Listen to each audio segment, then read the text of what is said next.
On Friday, June 10th, during a live stream, Sebastian Soto said that a few months prior, a YouTuber who has a large audience and hosts a podcast reached out to him about possibly doing a weekly segment on their podcast, where Sebastian would give a rundown on YouTube drama. The talks then graduated from Sebastian possibly doing a weekly segment to them setting up a brand new podcast, where Sebastian would be the host. Sebastian says he signed an NDA, which prevented him from disclosing the name of the YouTuber, but he did give some hints. He said the person has a large audience, has sometimes gotten themselves into some controversy, and that everyone knows who they are, and that his audience loves this person. Sebastian has created a lot of content that has been very critical of Trisha Paytas and generally favorable toward Ethan Klein.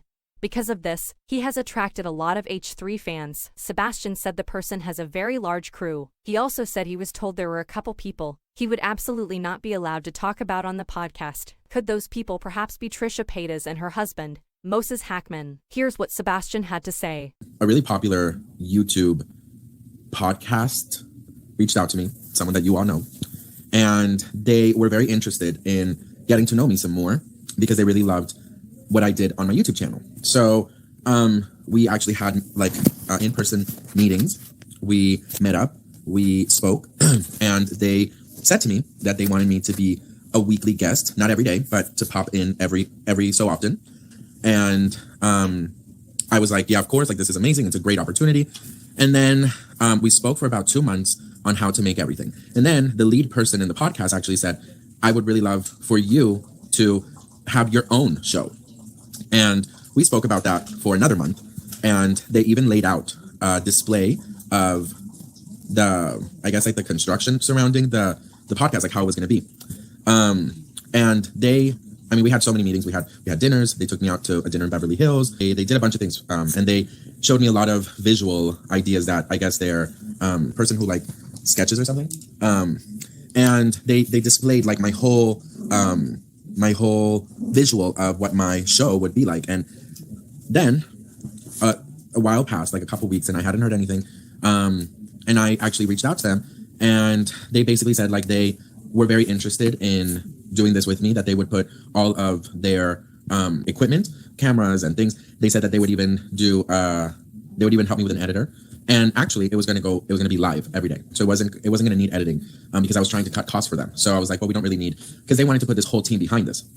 So someone else got involved on their team, and somebody else came in and said that I wasn't big enough to attract those numbers that they wanted to bring in.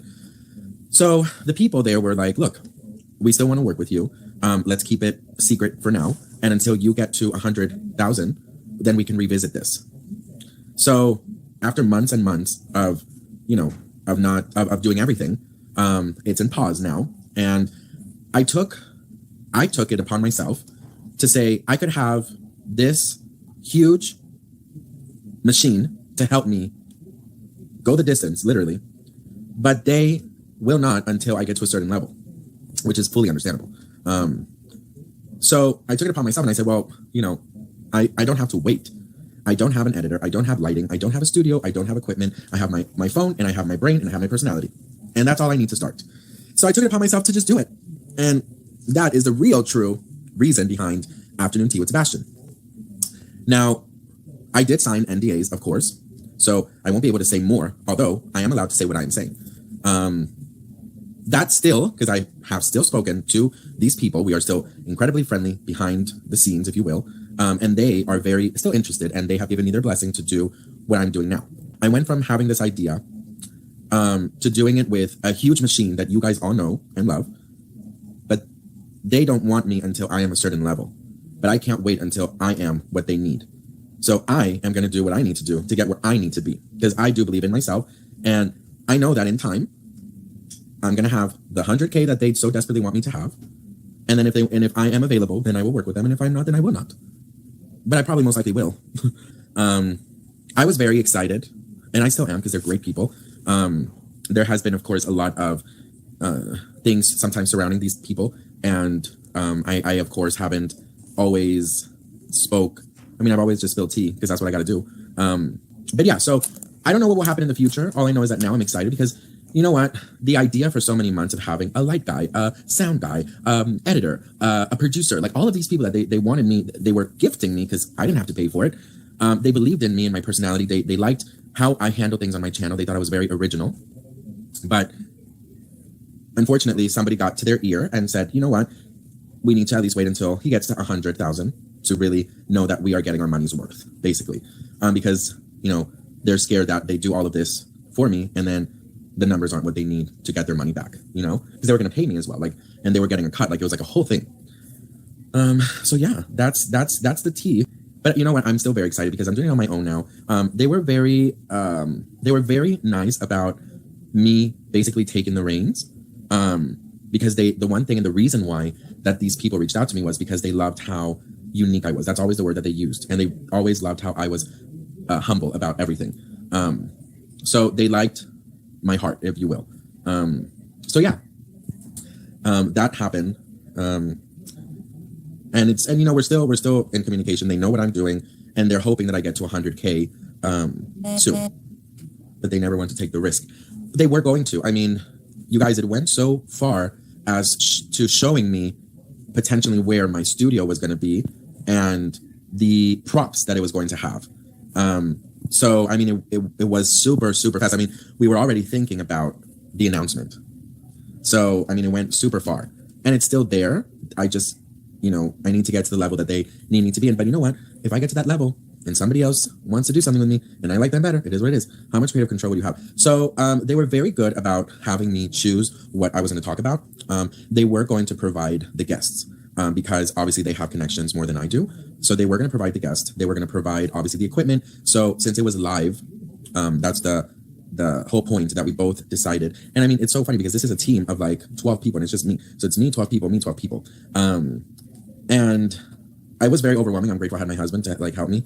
But they said that I could have pretty much all the control that I wanted to. But, and you know, I'm sorry that I might not be able to say this, but there were a couple people I was never allowed to talk about, which in reality, like, it bothered me because that's having control. And like, if something happened with these people, then, you know, it would be wrong for me not to talk about them since I talk about everybody else. So that part was a little annoying. I understood why. Yeah, so the merch, actually, if you guys noticed, I disappeared all my merch, and it was because we were going to make merch with these people. So now I'm going to make my own merch. I will make my own show. I will make everything by myself, which is okay. You know what I mean? I think it's, I think I was very excited about having this like huge machine behind me, because I think that really would have helped. Obviously would have helped a lot, right? But I also know that I can do it. And that goes on to everyone out here. Like, you can do it all. You just have to believe in yourself. And you have to just do what you need to do. You know what I mean? You can't wait until somebody who has money or connections decide that they want to help you. You got to do it yourself. Can they do like a co-host? Like, you pick a co-host that does have the sub numbers they're looking for. It would be so beneficial to growing your numbers and getting your name out. So no, it was basically a solo show. It was a solo show. There was no interest in co-host, which I have no issues with, but they did not want that. Their interest is a huge validation, at least. Yeah, of course. Why did they pick you in the first place if they needed someone with 100K? So what happened was they didn't really care in the beginning that I wasn't at a certain level. Certain people came in and shared their worries and kind of convinced them that I needed to be, you know, larger in order for that to happen. So I'm just, you know, I'm excited, nervous, because obviously, you know, you think that you have certain things, but you know what, I feel like alone, sometimes it's a little better because you get to do things on your own. Do you think Sebastian was referring to Ethan Klein? And if so, how do you feel about what he said? And the idea of Ethan starting a brand new podcast with Sebastian as the host? Let me know in the comments below. Thank you so much for watching. And if you'd like to see more content, please don't forget to like and subscribe. See you in the next video.